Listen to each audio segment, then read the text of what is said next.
Shall we bow our heads for prayer? Father in heaven, we thank you so much for the privilege of being here today. And we ask that as we open your holy word, that your Spirit will come to be with us. Teach us the lessons that we need to learn from the story of Korah's rebellion.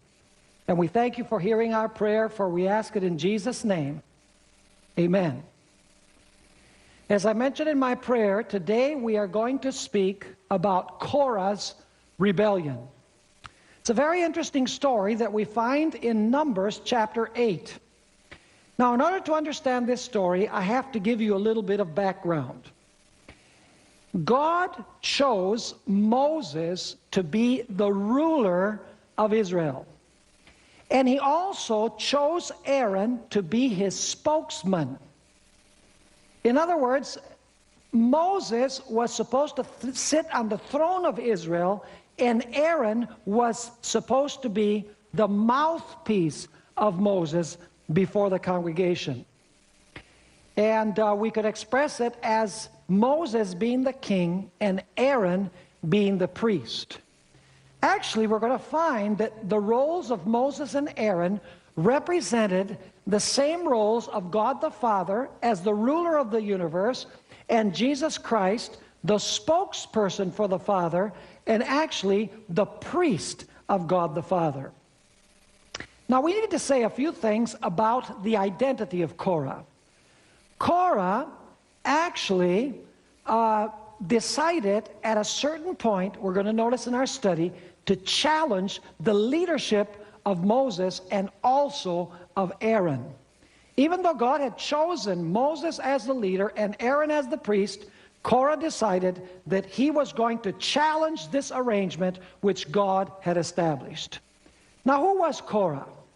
Korah was a member of the tribe of Levi, but he was not of the house of Aaron. So that's a very important distinction, because all priests had to be from the house of Aaron. And Korah was not of the house of Aaron, even though he was a Levite. Now, the Levites fulfilled very important tasks in relationship to the sanctuary, very important ministries and services on behalf of the congregation.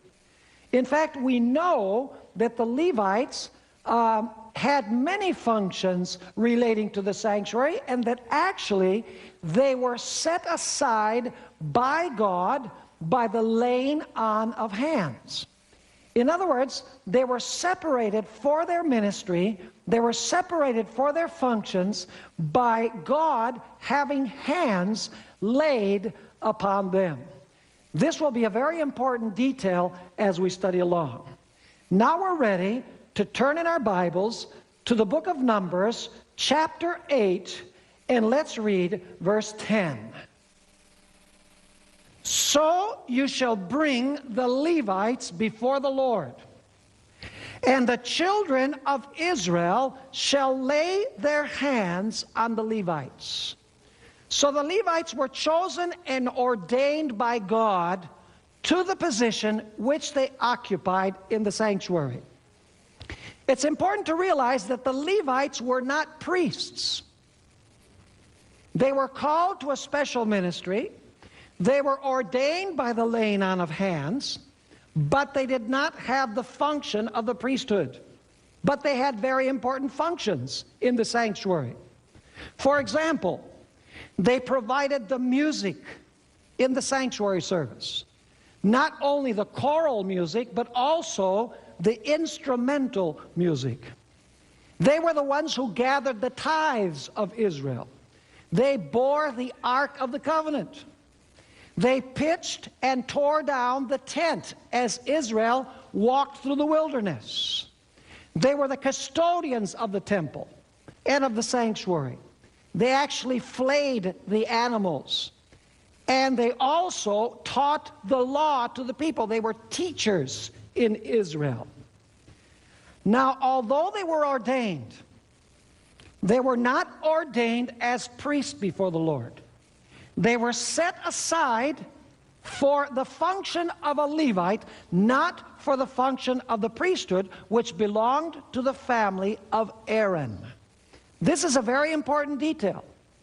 I'm sure that many of the Levites were well qualified to serve as priests. In other words, they probably knew how to perform the work of the priest. And maybe some of them could even perform the work of a priest better than some of the priests. But you see, their function was determined not by their abilities, but by the fact that God had set them aside. Now, we're going to notice in our study today a parallel between what happened with Korah's rebellion and what happened with the rebellion of Lucifer in heaven. Because what happened in the days of Korah was an earthly, small-scale reflection of the original rebellion of Lucifer against God in heaven. You see, Moses and Aaron would represent God the Father, who is the ruler of the universe, and Jesus Christ, who is the spokesman of the Father. He is the Word of God. He is the voice of God, in other words. And Jesus was set aside in a special way as God's Son. He had a special position of honor and dignity. But there was another individual who had also been anointed, because he's called the anointed cherub in Scripture. In fact, this anointed cherub, his name was Lucifer, was actually also a master musician. He was the director of the heavenly choirs, just like the Levites were the musicians in the sanctuary in Israel. And we know that Lucifer was also an instrumentalist, because we're told in Ezekiel 28 that timbrels and pipes were prepared for him the day in which he was created. In other words, he was also set aside for a specific function, but he could not occupy the function of God the Father and the function of Jesus Christ. And so the time came, going back to the story of Israel, that Korah became unsatisfied with his position. He aspired to the position of being a priest, because he considered this to be a higher office and a higher calling than of a mere Levite. And eventually we're going to find in this story that he not only aspired to occupy the position of a priest, but he also aspired to overthrow Moses from his throne and become the ruler of Israel. We find these very significant words in Patriarchs and Prophets, page 395. I'm going to be using several quotations from the chapter on Korah's rebellion, because Ellen White describes this in such vivid terms. She says, Korah became dissatisfied with his position and aspired to the dignity of the priesthood. The bestowal upon Aaron and his house of the priestly office, which had formerly devolved upon the firstborn son of every family, had given rise to jealousy and dissatisfaction. So you see that those who had been set aside as priests were looked upon as rivals by Korah, interestingly enough. Now the same thing happened in heaven. Lucifer desired the position of the king. He desired the position of Jesus, the spokesman of God. We all know the verses of Isaiah 14, verses 13 and 14. I'm going to read those. Speaking about Lucifer, it says, "For you have said in your heart, I will ascend into heaven. I will exalt my throne above the stars of God. I will also sit on the mount of the congregation on the farthest sides of the north. I will ascend above the heights of the clouds, and I will be like the Most High." I'm not going to be a second-class citizen anymore. I'm not happy with the position of the covering cherub. I want to be like Jesus, and eventually he also wants to overthrow the Father from his throne. Ellen White, perceptively, in Patriarchs and Prophets, page 35, describes the rebellion of Lucifer. She says, not content with his position. Did you see this, the parallel here? Not content with his position. Though honored above the heavenly host, as Korah was honored above the congregation of Israel, he ventured to covet homage due alone to the Creator. Instead of seeking to make God supreme in the affections and allegiance of all created beings, it was his endeavor to secure their service and loyalty to himself. And coveting the glory with which the infinite Father had invested his Son, this Prince of Angels aspired to the power that was the prerogative of Christ alone. Dissatisfied with his position to which he had been ordained by God, for which he had been anointed by God, and aspiring to a higher office, and being unhappy about the Father and the Son having higher positions than he. And so now a secret conspiracy began. It's described like this in Patriarchs and Prophets, page 395. She says, a deep laid conspiracy was formed. And you can find this in Numbers chapter 16. The result of a determined purpose to overthrow the authority of the leaders appointed by God himself. Notice the description. A deep-laid conspiracy was formed, the result of a determined purpose to overthrow the authority of the leaders appointed by God himself. It's interesting to notice that Korah at first worked undercover by using deception. We find these words in Patriarchs and Prophets, page 395. For some time, Korah had been secretly opposing the authority of Moses and Aaron, though he had not ventured upon any open act of rebellion. In other words, he had harbored these feelings deep in his heart, secretly, undercover, wanting to occupy the position of Moses and Aaron, just like Lucifer wanted to occupy the position of Jesus and ultimately the position of God. In Patriarchs and Prophets, page 37, Ellen White tells us about Lucifer in heaven. Lucifer went forth to diffuse the spirit of discontent among the angels. And now notice this. He worked with mysterious secrecy, and for a time concealed his real purpose under an appearance of reverence for God. In other words, he says, I'm not really fighting to overthrow God. I really want to improve upon the government of God. I'm doing this for the good of God, in other words. But actually, he's opposing God, as Korah was opposing Moses and Aaron.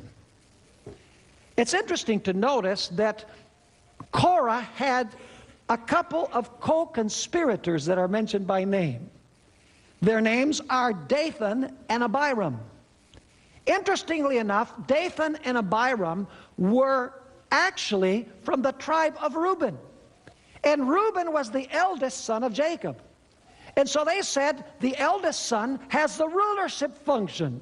So we should be the ones sitting upon the throne instead of Moses. And so now, the feelings that had begun with Korah in his heart, which he had harbored, he begins whispering among the leaders of Israel. And we're told in Patriarchs and Prophets, page 396, the following. Professing great interest in the prosperity of the people, they first whispered their discontent to one another and then to the leading men of Israel. So it starts with Korah. He whispers it to Dathan and Abiram, and then they start whispering it among other prominent leaders in Israel. Because in order for this rebellion to be successful, they have to recruit followers. And so we're told in Numbers 16 that they were able to recruit 250 of the cream of the crop of Israel. We're told in Numbers 16, if you read with me, Numbers 16, verses 2 and 3, and they rose up before Moses with some of the children of Israel, 250 leaders of the congregation, representatives of the congregation, men of renown. They gathered together against Moses and Aaron and said to them, "You take too much upon yourselves, for all the congregation is holy, every one of them, and the Lord is among them. Why then do you exalt yourselves above the congregation of the Lord?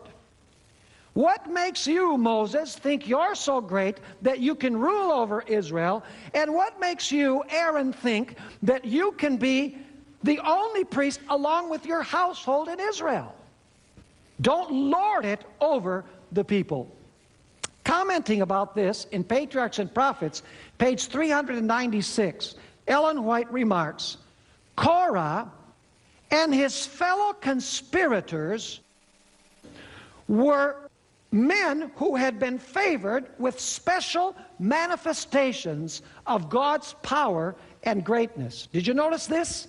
They had been given special manifestations of God's power and greatness. She continues saying, "They were of the number who went up with Moses into the mount and beheld the divine glory." In other words, they were not the common folk of Israel down in the valley at Mount Sinai. These 250 leaders had actually gone all the way to the top of Mount Sinai, and they had beheld directly the glory of God. You know, it makes me think of Lucifer. Lucifer had also been in the very presence of God.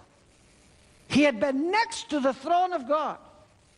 He had actually shared, in a certain sense, the glory of the throne of God, just like these leaders in Israel.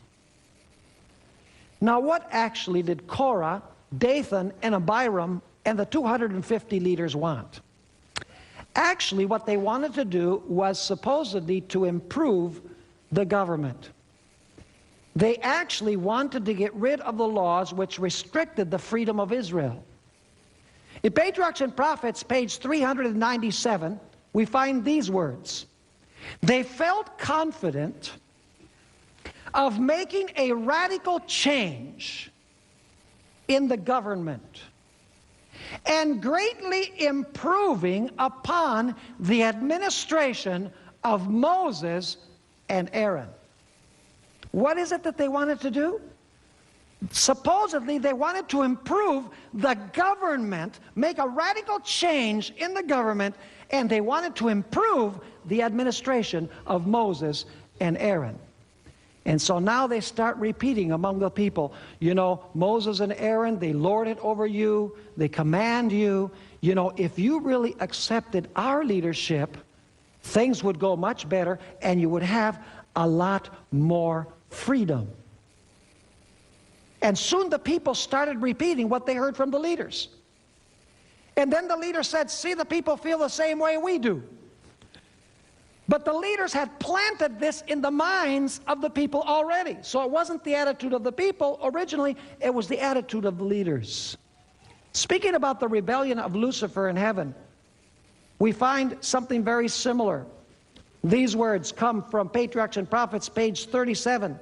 Speaking about Lucifer, he began to insinuate doubts concerning the laws that governed heavenly beings, intimating that though laws might be necessary for the inhabitants of the worlds, angels, being more exalted, needed no such restraint, for their own wisdom was a sufficient guide.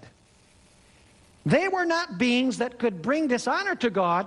All their thoughts were holy. Interesting expression, because Korah and Dathan and Abiram says all of the people are what? All of the people are holy. All their thoughts were holy. It was no more plausible for them than for God himself to err.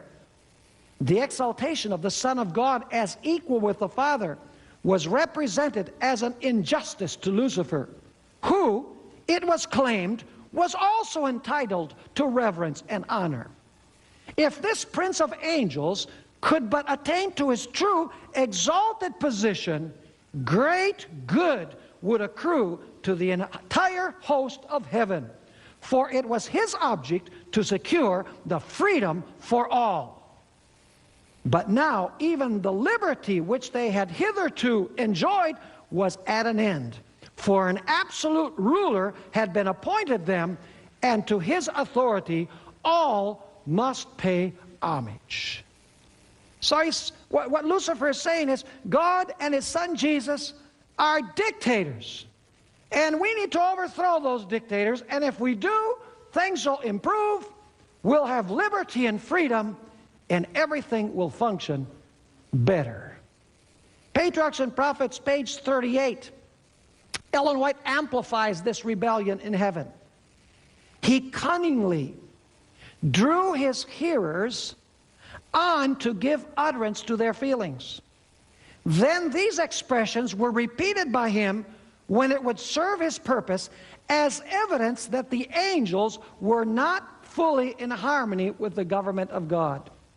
While claiming for himself perfect loyalty to God, he urged that changes in the order and laws of heaven were necessary for the stability of the divine government. Do you see how things are developing on earth just like they developed originally in heaven? Because the prince of darkness was behind both rebellions. And so now Korah, what had begun with Korah, and continued with Dathan and Abiram, and continued with the 250 princes, now begins to spread among the people. In fact, it was envy that led Korah to rebel against the authority of Moses and Aaron. Patriarchs and Prophets, page 37, tells us jealousy had given rise to envy, and envy to rebellion. In the same way, Story of Redemption, page 14, Ellen White says Lucifer was envious and jealous of Jesus Christ. And so now these leaders have to recruit people from among the congregation to proliferate the rebellion. And they felt that the best way to win them over was to flatter them and make them feel good about themselves and make them think that Moses was an overbearing leader who needed to be thrown off the throne. I read from Patriarchs and Prophets, page 398, Korah's success with the people increased his confidence and confirmed him in his belief that usurpation of authority by Moses, if unchecked, would be fatal to the liberties of Israel. In other words, if they still kept Moses on the throne, this would be a risk to the liberties of Israel. He also claimed that God had opened the matter to him and had authorized him to make, and now notice this, to make a change in the government before it should be too late.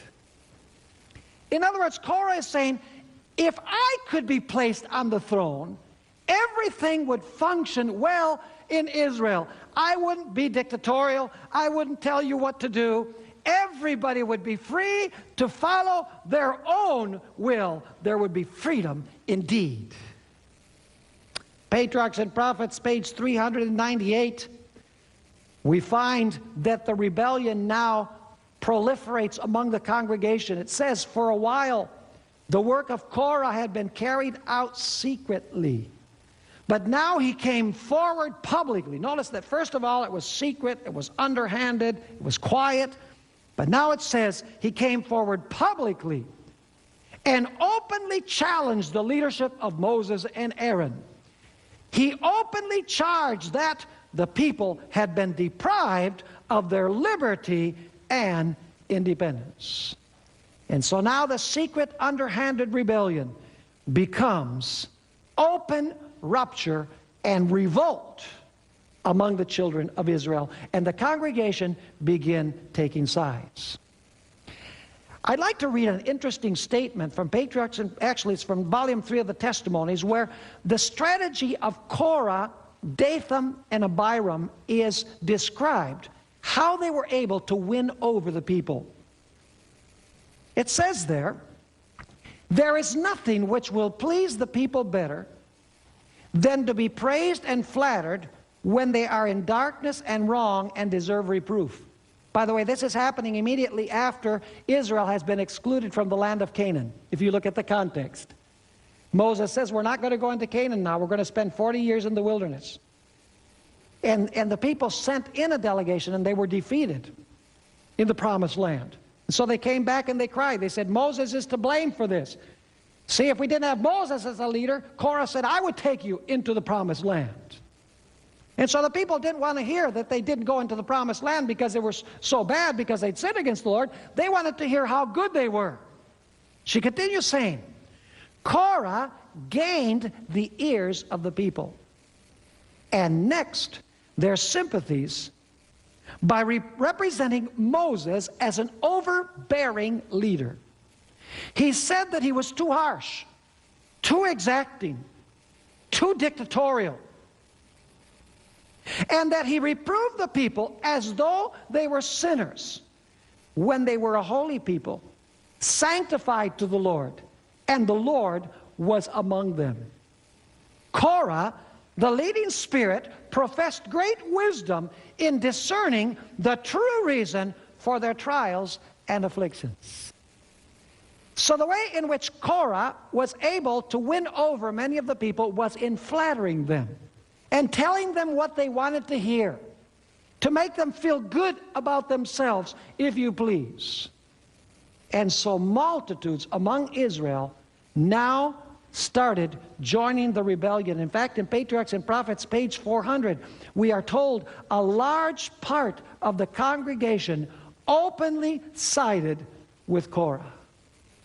Now, it would have been very easy for God to simply snuff out Korah, Dathan, and Abiram, the 250, and all of those who had participated in this rebellion. But it's interesting to notice that God did not destroy them immediately, because it was necessary for Israel to see the fruits of this rebellion before they were destroyed. Interestingly enough, when Lucifer rebelled in heaven, God did not destroy him and those who he recruited all at once. In fact, we're told in Patriarchs and Prophets, page 41, God permitted Satan to carry forward his work until his spirit of disaffection ripened into active revolt. And Revelation chapter 12 tells us that there was war in heaven. Michael and his angels fought with the dragon, and the dragon and his angels fought. What had begun as a secret, underhanded endeavor now became open revolt, both in the days of Korah and also in heaven. Now, how did Moses confront this crisis in Israel? We might have thought that Moses would have stepped forward and said to Korah, Dathan, and Abiram, folks, you want to know who I am? I am Moses. I have been called by the Lord. I'm the ruler in Israel. And don't you forget it? He could have done that. But do you know that Moses actually didn't even defend himself? He must allow God to defend and describe his position. Notice number 16, verses 4 and 5. Number 16, verses 4 and 5. It says, so when Moses heard it, he fell on his face, and he spoke to Korah and all his company, saying, tomorrow morning the Lord will show who is his. Who will show? The Lord will show who is his and who is holy. And he will cause him to come near to him.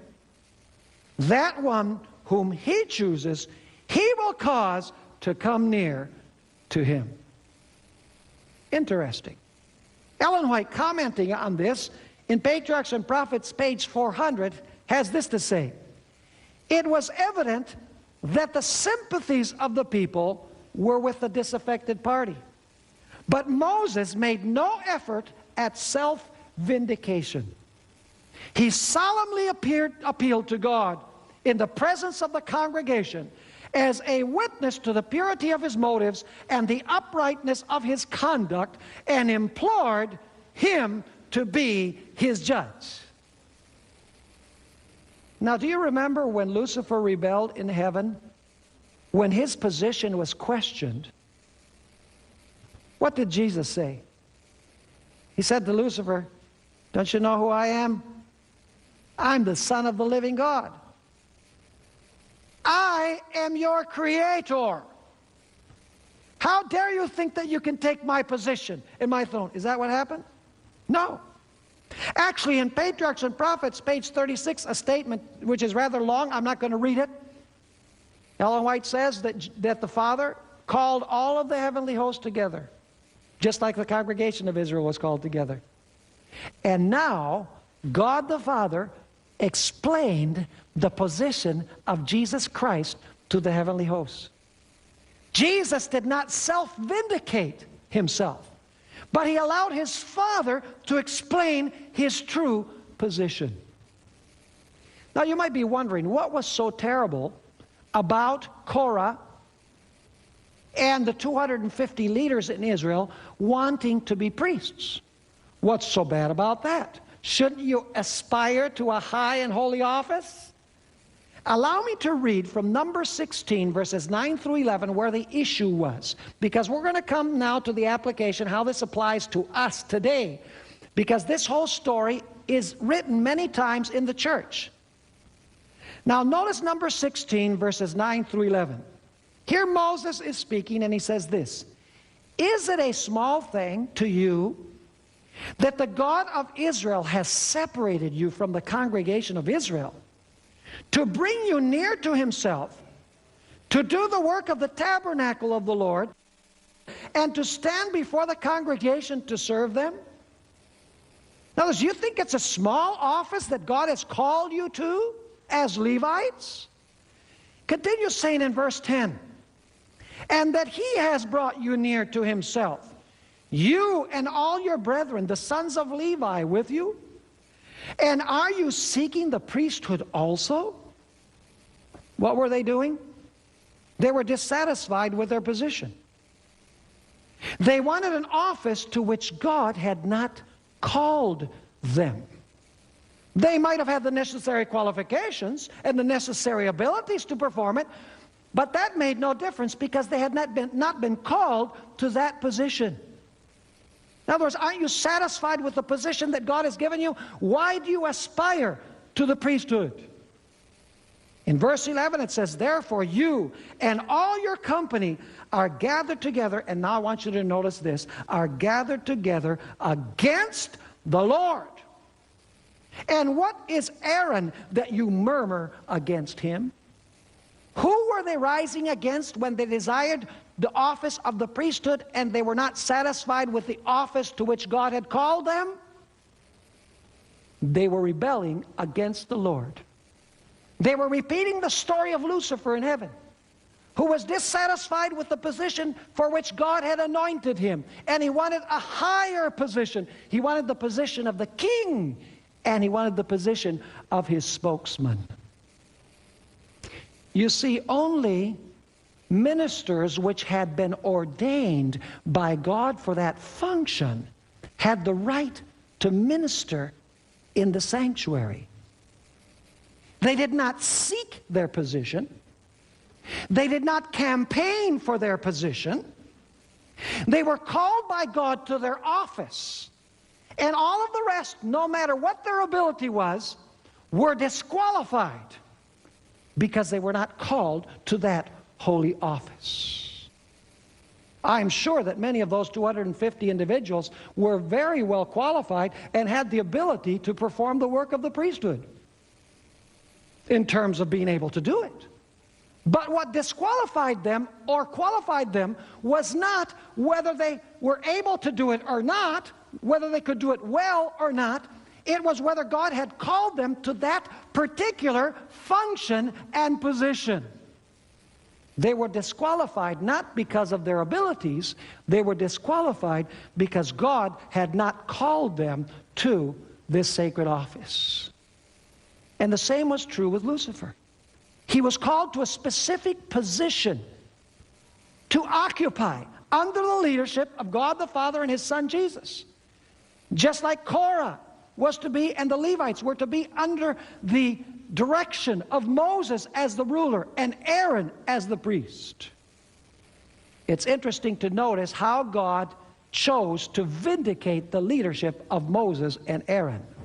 And you know, this is something terrible. You know, these are the passages of Scripture that we don't like to read when we talk about the character of God.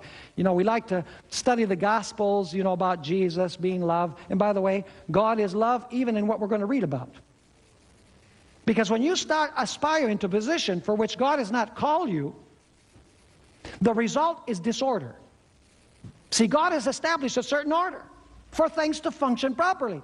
And when you try to occupy a position that you were not been called to, then your position is left vacant, and the result is chaos in the congregation. Chaos in the universe. You see, the angels, they fulfill the mission for which God has called them. And there's different ranks of angels. And all of the loyal angels fulfill the role that God has called them to. They don't aspire to a higher or to a lower position. They simply take their orders from the Lord. Notice Numbers 16, 29 and 30.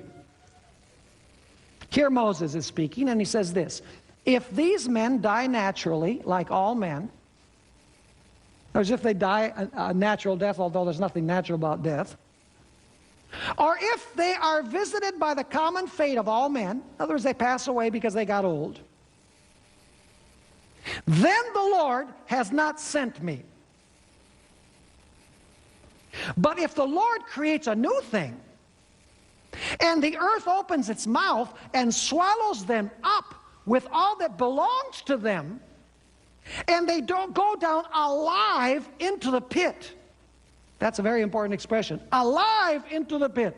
Then you will understand that these men have rejected the Lord. Who were they rejecting by aspiring to an office to which God had not called them? They were rejecting the Lord. This is serious, folks. Very serious. And do you know what happened? It tells us in Numbers chapter 16 that they did not die a natural death. In fact, we're told that God vindicated the leadership of Moses and Aaron by making the earth open up and swallow up Korah and the conspirators, the fellow conspirators, were burned with fire that fell from heaven. And the people who sympathized with them also perished. You know, this is a serious matter. This aspiring to a position which God has not called you to, even if you have the qualifications to perform it. Now let's read from Numbers chapter 16, beginning with verse 31. It describes this moment. It says, now it came to pass, as he finished speaking all these words, that the ground split apart under them, and the earth opened its mouth and swallowed them up with their households, and all the men with Korah, with all their goods. So they and all those with them went down alive into the pit. I want you to remember that expression, alive into the pit. The earth closed over them, and they perished from among the congregation.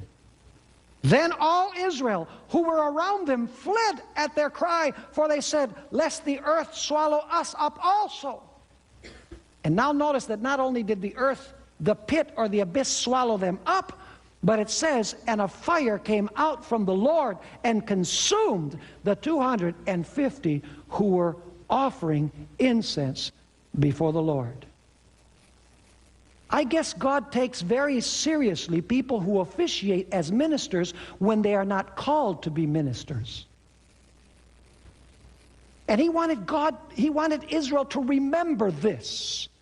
And so do you know what was done with the 250 censers? Because the story says that the 250 princes brought their censers and they were going to offer the incense in the sanctuary, just like priests.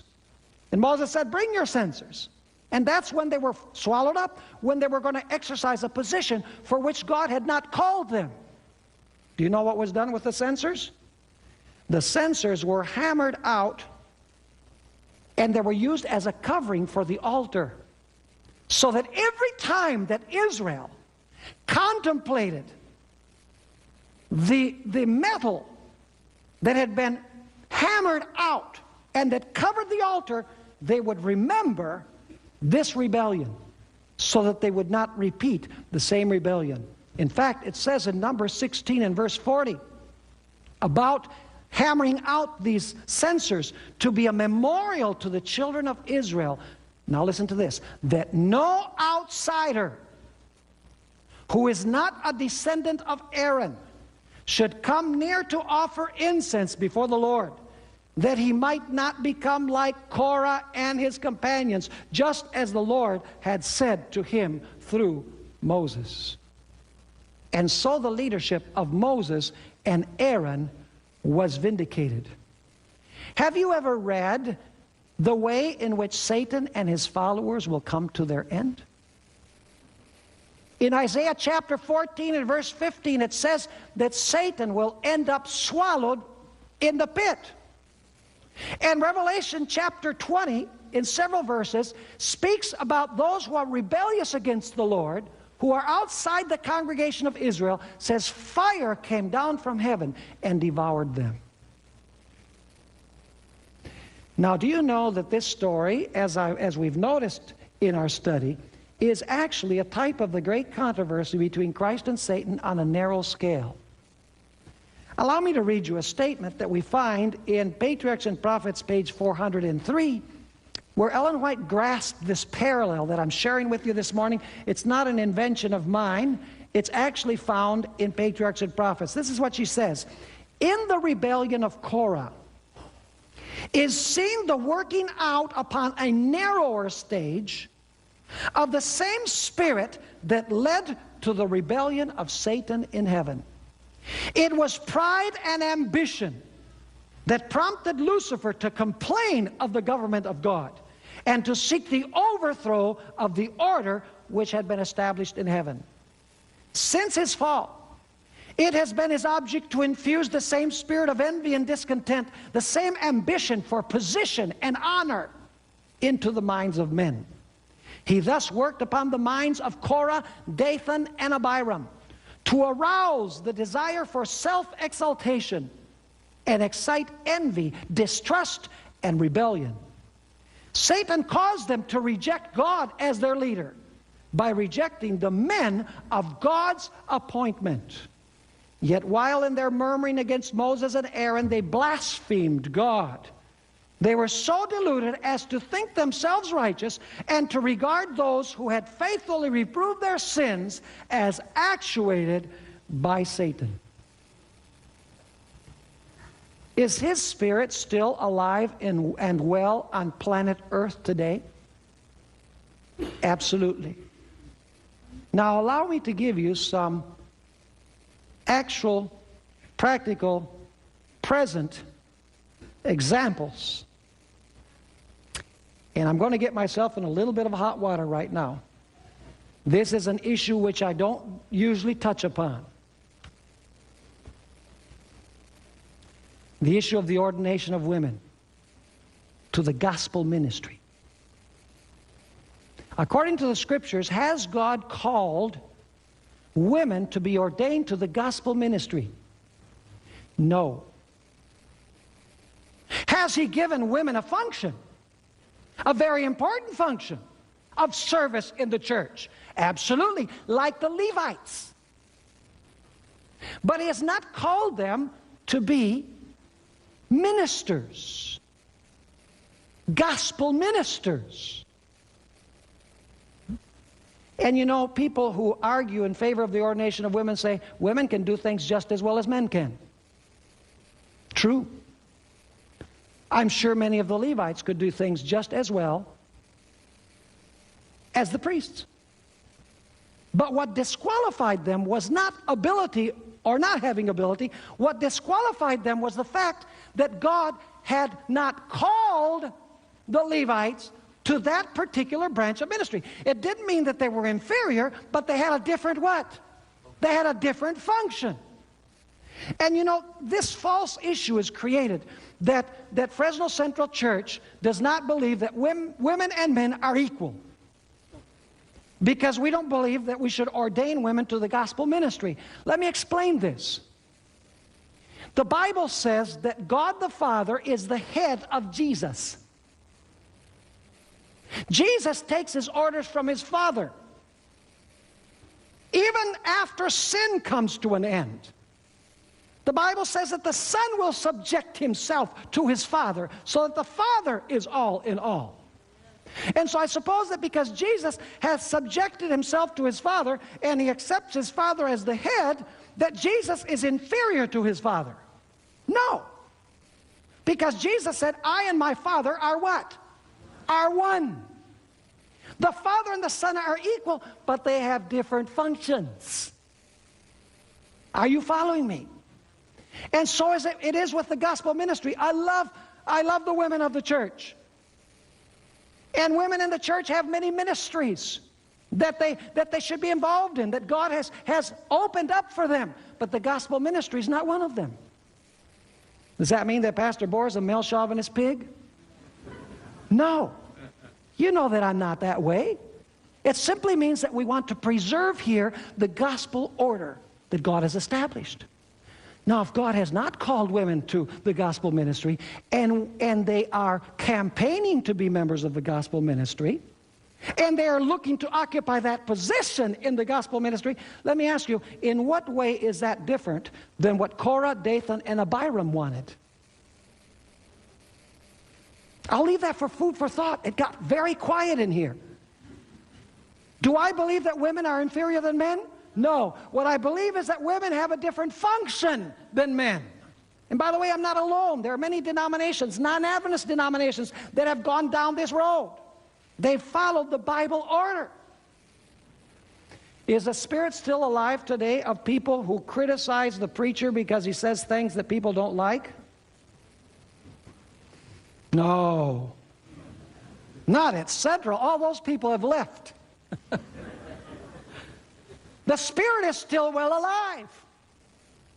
Because many people come to church because they want to hear smooth things. They want to hear nice things. They want to hear the preacher say about how good they are and how wonderful they are.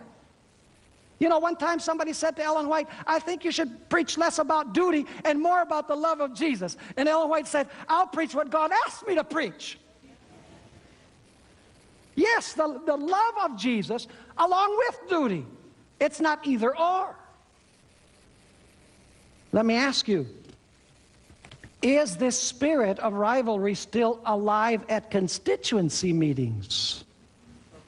Oh, now George Johnson, who is here, he can identify with this a little bit better.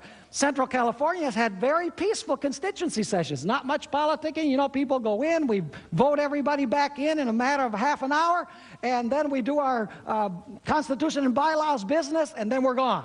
Praise the Lord. But I've been in conferences where there are individuals maneuvering to get those higher positions in the conference office. Some individuals even wanting to knock off the president of the conference so they can be president. Whose spirit is that? That's the spirit of Lucifer. It also happens in the local church around nominating committee time. Ooh, let's bring it closer to home here. There are people who aspire to a certain position. And if they're not elected to that specific position, they're offended. They say, how dare they not have placed me as an elder this year? Or how dare they place me as a mere deacon when I should be an elder? Or I wanted to be the Sabbath school superintendent. It happens the same today.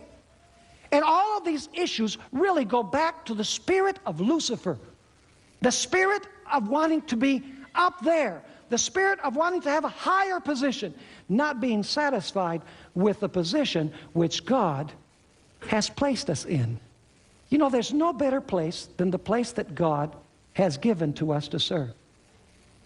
And Jesus taught that by saying that the greatest is the person who serves the most. Now allow me to get into another little controversial issue before we come to an end. You know, there's this common idea that in marriage there is no order. Do you know that God established a certain order in marriage? The man is the head of the wife. And the Apostle Paul said after Jesus died on the cross that the wife is to be subject to her husband. Oh no, I'm going to get in trouble here. I have to go out the back door. Is that the order God has established? Yes. And when that order is not respected, what do you have? You have chaos. You have disorder. Now, at the same time, God says that wives should be subject to their husbands, but he also says, husbands, love your wives. Let's look at the other side of the equation. See, it's not a problem being subject if your husband loves you. For Jesus, there's no problem being subject to his Father because he knows his Father loves him. His Father would only do that which is in his own good interest. Isn't that right? And so for Jesus, it's a piece of cake to be subject to the will of his Father because he knows that his Father loves him. And so it should be in marriage. The man should be the head of the household. The woman should be subject to her husband, but the husband should love his wife. And the Apostle Paul says he should love his wife as himself. You shall love your neighbor as yourself. You shall love your wife as yourself. Basically, the Lord Jesus expressed this concept that I'm trying to share with you today in Matthew 23 and verse 12 when he says, he who exalts himself will be humbled, and he who humbles himself will be exalted. This is the essence of the teachings of Jesus. You see, Jesus gave the example. Jesus was way up there in heaven, and it says in Philippians chapter 2 that he made himself of no reputation, he emptied himself, and he became a servant. Didn't have to, but he who is the ruler becomes a servant. And then in Philippians 2 it says that because he became a servant, the Father gave him a name that is above every name, and he has called upon every knee to bow in the name of Jesus.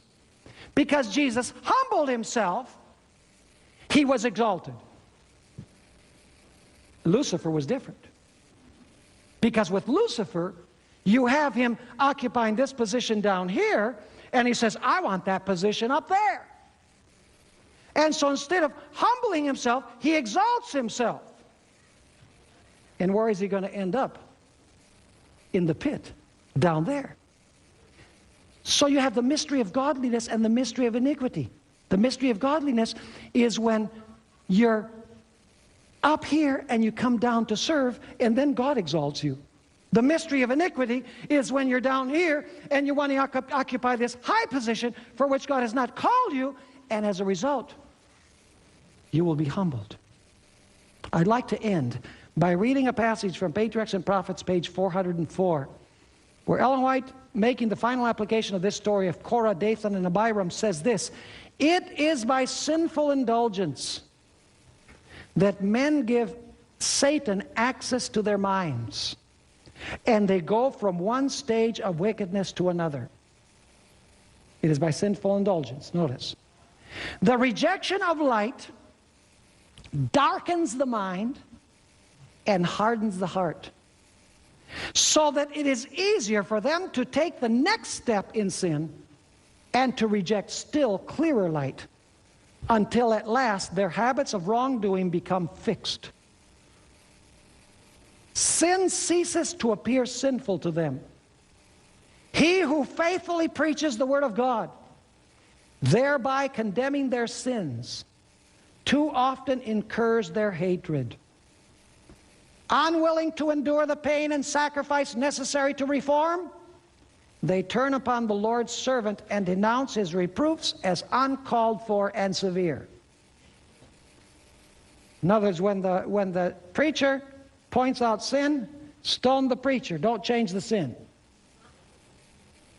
She continues saying, like Korah, they declare that the people are not at fault. It is the reprover that causes all the trouble.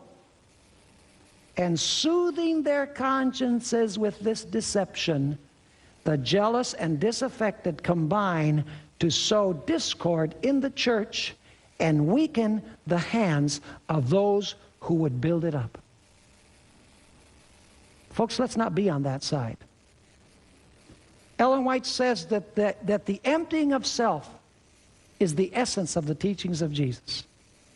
Making self of none effect. Making others first. Humbling yourself. And you know what? God someday is going to exalt us. Don't worry about it. You know, he who exalts himself will be humbled. And he who humbles himself will be exalted. And so may God help us to be satisfied with the position that we have. And do it with a smile and with joy. As a result, the church will be much more coordinated. It will function in the order that God has established. And we will have joy, and we will have peace in our personal experience and our walk with the Lord.